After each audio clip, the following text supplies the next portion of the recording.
Greetings everyone and welcome back to bannersonthewall.wordpress.com. My name is Anthony Russell and welcome back to our Banners on the Road series. So I go slightly give you a bit of an in-depth look at the last game that I looked at, and given the fact that this was a game I commentated on and did something a little bit different, we're going to give you the audio-visual experience here using some of the graphics we use every Wednesday night on the BOTW What's Current stream. So thank you for joining us for bits and pieces. But either way, we're looking back to Saturday the 9th of March and the NIHL Division 2 South encounter between the Guildford Phoenix and the Haringey Huskies. Final score from the Guildford Spectrum: Guildford Phoenix 3, Haringey Huskies 2.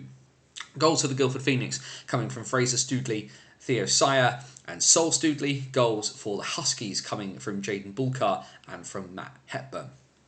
This entire game I used as a big experiment, an opportunity to try something different and new. And I'd been saying for ages that clubs that couldn't stream could find ways to broadcast their games. And I said that one of the ways to do this was Twitter Spaces, X Spaces, whatever you want to call it now. Certainly a lot of football teams in my neck of the woods down here in the south of England have used this. I think of AFC Totton, I think of Basingstoke Town. They're the two sort of prime ones that I follow on Twitter locally that have done stuff like this. And I said, a hockey team needs to try this. Step in Josh Sherrington from the Guildford Phoenix, because him and I had talked for a fair old while. I interviewed Josh for a Hockey Stories piece back earlier in the year, and we battered this idea around for a while. And we said, why not, on a big game that could probably decide the destination of the title, why not give it a go? Josh spoke to the folk at the Phoenix, mostly Jill, the assistant manager. Jill spoke to Milos Melicharik, the head of the Guildford Junior Ice Hockey Club, and eventually I found myself walking through the players' entrance at the bottom of the Guildford Spectrum on Saturday. I was greeted by Jill and Milos, which was very surreal because people like myself who kind of came up watching ice hockey through the EPL era, Milos Melicharik is Mr. Guildford. So to be greeted by him going, Anthony, and knowing who I was, very surreal experience for a few seconds there. Either way, for those of you who aren't familiar and may have seen the Guildford Spectrum in the setup that the Flames have for the Elite, the Phoenix only use one side for seating, and it's the side where the players' benches are, the side you will generally see if you are watching a stream on camera. Milos had managed to set things up that I was allowed to go to the opposite balcony, which is the same side all the commentary bits and pieces are on. Now, I couldn't use the usual sort of platform bit that the Flames use, weren't allowed to use that, nor was the stepladder in place for me to do it. Instead, I just got the free reign of the balcony to myself. Nobody else there. Everybody, if they looked up from the ice, would be staring just at this one guy there with his notes and his bits and pieces. And I was nervous. Of course I was nervous. I was more nervous about the tech. I felt prepared for the commentary side of it. I just wanted the technology to work. And thankfully, it did. If you go over to the Banners on the Wall Twitter account, which is Banners OTW, you can flick back, you can find the stream, and you can listen back to the game that way. In terms of the game itself, though, I was pretty certain this was going to be a humdinger of a game. Now, I'd seen both of these teams before, albeit the last time I'd seen Haringey, they'd lost. They'd lost in Gosport to the Solent Junior Devils, had looked tired, had looked short of ideas. And the last time I'd seen the Guildford Phoenix, they'd won against the Bases at Buffalo, and they looked like they could get four lines rolling, and when they're rolling, they were hard to stop. The Phoenix had a pretty full roster, and by full I mean very full, as in maximum bench size, 2 netminders, 8D, 12 forwards. They literally couldn't have anybody else. The Huskies were a little bit shorter, 17 plus 2, but that's still a pretty decent bench size, especially for a team travelling. But you'd assume, given the fact of how big a game this was, they were wanting to travel en masse. Either way, the first period, puck drops. It's a 2-man system for probably the biggest game of the year. It is what it is on that front. If you want to figure out some of the issues that are happening with the officiating across the country, I divert you to the recent piece that was on the website on bannersonthewall.wordpress.com from our friend the Frustrated Zebra. The first period starts out and Guildford push immediately. Haringey have to kind of weather the storm, but then the first period gets bogged down a little bit because everybody is very clearly a little bit nervous. Nothing is flowing very, very well when, admittedly, having watched all 3 levels of the NIHL this year, it's a little bit of a hallmark of Division 2 at times. Finding the ability to pass slickly and cleanly through neutral will probably win you the game relatively straightforward. But because teams in this game were obviously very keen to kind of neutralise each other, everything wasn't working quite as slickly as it could have done. But the two teams very much had their ideas, and Haringey looked more than content to play good old-fashioned road hockey. Guildford were trying to use their speed through the neutral zone, put the puck deep, work it out and go from there. Haringey weren't even trying that too much. Occasionally they would sort of dump it in, but they weren't getting much in the way of quality shots off, as it were.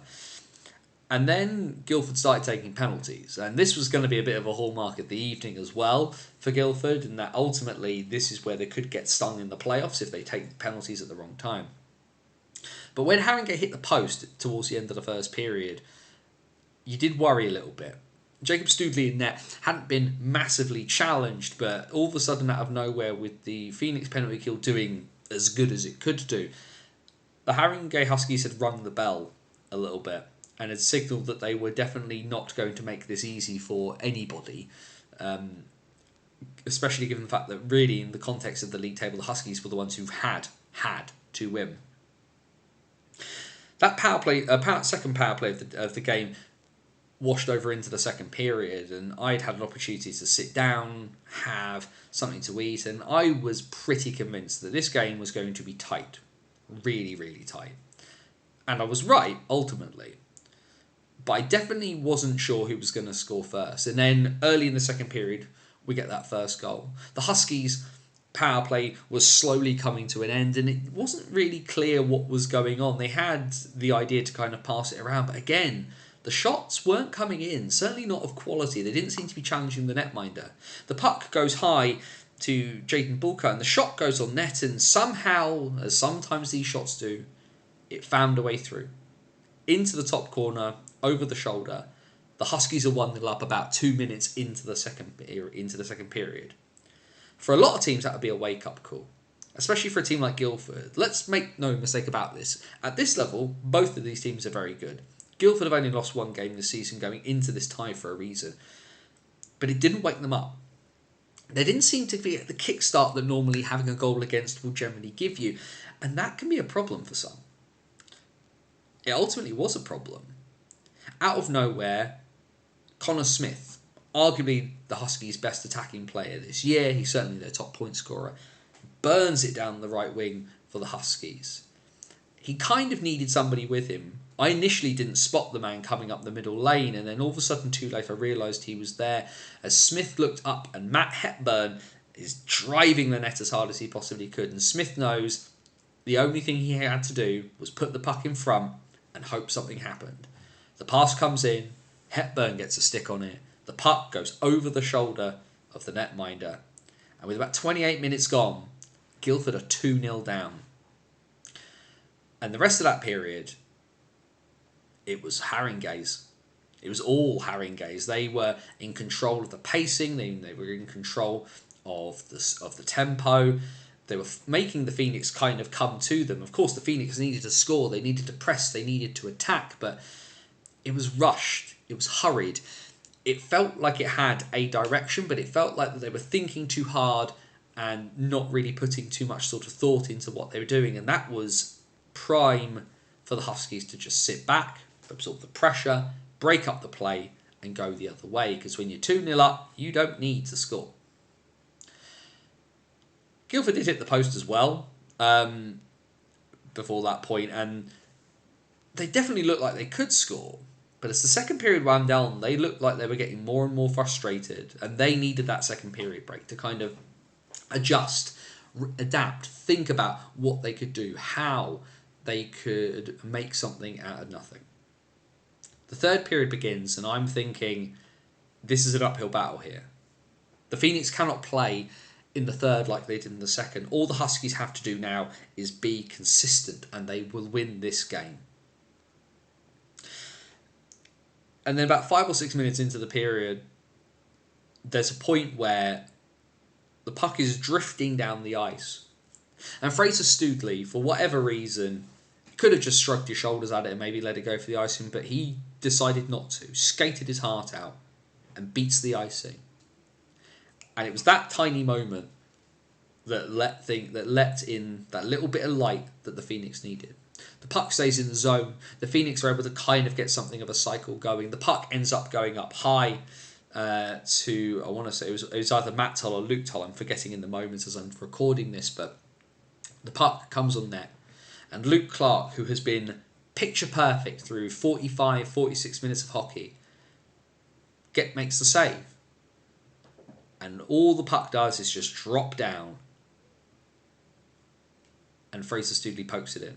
The man who had basically made that play even happen, even have a chance of happening, was rewarded for persistence. Standing strong at the post, the puck was free, and he poked it in. 2-1. And that was the worst thing Haringey could have done, because they gave Guildford life. And at this level, if you give Guildford an inch, they will take a mile. They have only lost one game for a reason. And eventually, the second goal, then having crafted the first goal kind of out of a bit of hard work, the second goal kind of came out of nothing. But one of the things that Guildford had been really good across this entire game, there were two things that Guildford generally were very good at. They won the majority of the face-offs, and they won the majority of battles in the corners. And out of nowhere, with the puck in the corner, Theo or Teo, I'm not sure how they pronounce it, but Theo Sire steps off from the corner, steps out into open ice by the hash marks. And I'm kind of wondering what he's going to do. I'm obviously having to talk as I'm doing this at the same time, but he doesn't appear to have an open lane. And I'm wondering what he'll do. And then essentially my brain then turns to the point of there's probably a shot coming in here. And he's going to hope for the rebound because, yeah, there's guys marked, but you don't know where the puck's going to sit up. Sire hits the face-off dot in the hash marks, turns the corner and shoots. And instead of aiming for the pad like I was initially anticipating he was going to do for the rebound to come out, Sire goes high, beats Clark over his shoulder, 2-2. And I said on the commentary, and it's true actually, in really big games this season, Guildford have had a really bad habit of putting themselves in a hole and dragging themselves out of it, and they had done it again. And then a few minutes later, the bottom falls out of the Haringey Huskies world and their title challenge. And boy, did I feel bad in this moment as well. If nothing else, because Jayden Bulkar was superb in this game. And Sol Studley heads up the right wing, cuts to the middle, and Bulkar is the defenseman marking, and out of nowhere he just loses an edge. And it happens. It happens to hockey players. You'll be trying to do something. You are, 150 to 200 and something pound men on knife shoes. And the fact they can stand upright is very impressive. But sometimes you just fall over. And right in the moment where he needed to be on his feet, Bulkar falls over. This created a problem for Luke Clark because with the man tracking across, Clark could have just hugged quite tightly to his post as the man came across and provided a bit of a screen and given him more time to move across. With the defenseman lying on the floor, Clark then had to become more central. He had to track the puck handler into the middle of the net more than he was probably wanting to do. And what does Sol Studley do? He pulls the keeper central, shoots back across himself from the direction that Clark's already come from. Top corner of the net, 3-2. The big question then comes for the Haringey Huskies of how would they respond. They had battled their way through the first, controlled the second, and then within the space of less than 11 minutes, their lead and their title challenge was going out of the window. And the answer was they tried and they stuck to the game plan. They stuck to their systems. They didn't try and do anything rash. They didn't try and do anything drastic, as some teams would do in that situation. Some teams would push really hard and then get caught behind and give up breakaways and the like. But Haringey were really controlled. They tried to do the right thing. They'd scored 2 goals with the system they had already. Of course they could get a third, but Guildford found the way to shut it down. And they shut it down and they shut it down. And then right at the end, with the netminder pulled and the timeout taken, the play is smothered out. And the final buzzer goes. And Guildford stand on the precipice of another South 2 title. Having won 2 seasons ago, having lost last year on a little bit of an administrative asterisk, even though some of the Phoenix players had said to me that if we'd won some of those games, it wouldn't have been a question. Well, this time there can be no question. The Phoenix need 2 points from their upcoming games to do it, and they face bottom place Lee Valley on Saturday. This was a really interesting performance, and I did say to Phoenix forward Jacob Rondo-Smith after the game that you boys need to stop putting yourself in holes, because come playoffs, Haringey could sting them, Bristol could sting them, Peterborough could sting them, Basingstoke could sting them, Cardiff could definitely sting them, as we know that Cardiff have already beaten them, but there's something about that Phoenix team. And I was chatting to Josh Sherrington a couple of days after the game just to kind of see what he thought about it, had he listened back to it, what was he feeling, and he just said to me, winners win, which is the most cliched hockey player response to anything ever. Haringey will obviously be disappointed with this, but the Huskies should take heart. If nothing else, I've now seen them twice this year, and they've lost twice. Sorry, Lee Mercer. But this, considering the performance they put on in Gosport, was vastly improved. Hugely improved. Much, much better. The Huskies now, unfortunately, probably have to kiss the league title goodbye. The focus for them needs to be now the playoffs. And Haringey are great at sticking to a system. If they can find a system to beat those teams in the playoffs, Haringey could win the playoffs. Make no mistake about it. At this level, they're as good as any team I've seen. They are really good. Their issue appears to be holding on to leads and just being that little bit more creative. Phoenix are a creative side. They've got players who, as an attacking force, as individuals, can do something like that. And it felt a bit like the Huskies were missing that. They come as a wave, as a unit, and you need that at times in hockey, but sometimes you need a guy who can grab that game by the scruff of the neck and pull it through themselves. And it didn't feel like the Huskies had that in the immediacy. For all the jokes about the fact that Cristiano Ronaldo or Lionel Messi are one man and a team, you need a team to win. But sometimes if you have a guy like that, it can alter things. And I'm not saying that the Huskies need to kind of blow everything up and kind of go find somebody next year, particularly if they step into Division 1, there'll be plenty of guys looking at that opportunity, but there's just something that they need to do. The Huskies need to force teams to play their game. They kind of went to battle stylistically with Guildford, but neither side could impose themselves on each other that much. And that favours Guildford when they've got individuals who are able to be a bit more creative in the moment. The Huskies need to find a way to drag teams into their trench, because if you try to play Huskies hockey against the Huskies, you will lose. Luke Clark is very good. Despite the error, Jaden Bulger looks really good at this level, and he could probably play at the level above. Stuart Appleby looks really decent as well. Joe Willingham got man of the match. He was very impressive for his work ethic and industriousness. And then for the Phoenix, you had guys like Captain Nick Menahinek, Jacob Rondo-Smith was fantastic. Sol Studley's goal was brilliantly taken. Fraser Studley looked very, very good.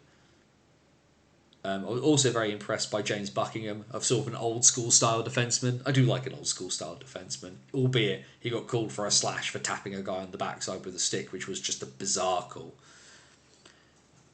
But this game, a great another little moment, just like Slough versus Stretton for me in the cup final, another one about how the level sometimes doesn't matter, that the hockey will entertain and will excite. And I'm just really thankful that the Guildford Phoenix gave me the opportunity to try something different. And yeah, it ain't going to be every week for them. That's fine. But I like to think that we've made a proof of concept here. That these big games, that if you don't have cameras, that you can find another way to stream them. You can find another way to get them to the masses to join in. If you listened, thank you. And a massive thanks to the Phoenix for a bit of bravery in a place like British hockey where sometimes people aren't super brave to try new things. bannersonthewall.wordpress.com, your number one source for everything related to the NIHL. Wednesday nights, YouTube, the BOTW What's Current stream, the best live show for catching up across all 5 divisions of the NIHL. Check out all the links to our socials and our virtual busking hat at buymeacoffee.com/BOTW in the description. Be happy, be safe, And for bannersonthewall.wordpress.com, this is Anthony Russell saying stay safe, and so long till next time.